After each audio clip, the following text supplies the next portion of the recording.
नमस्कार, मी Prashant Bajirao Sawant. Age 50, screen age 42-45, height 5.7 inch.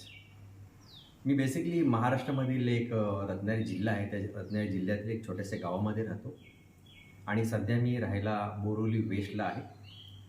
गेली 10 वर्ष मी रंगभूमीवर कलाकार म्हणून काम करतो आहे. 3 मराठी फिल्म केल्या, त्याच्यामध्ये एकामध्ये मी सेकंड लीड कॅरेक्टर केले.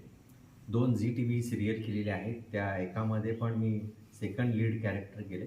काही यूट्यूब सिरीज केले आणि हॉबीजमध्ये रीडिंग आहे, ट्रॅव्हलिंग आहे, प्रो कबड्डी आहे, लँग्वेज मराठी और हिंदी. ॲक्टिंग माझी पॅशन आहे आणि ही माझी प्रोफाईल आहे.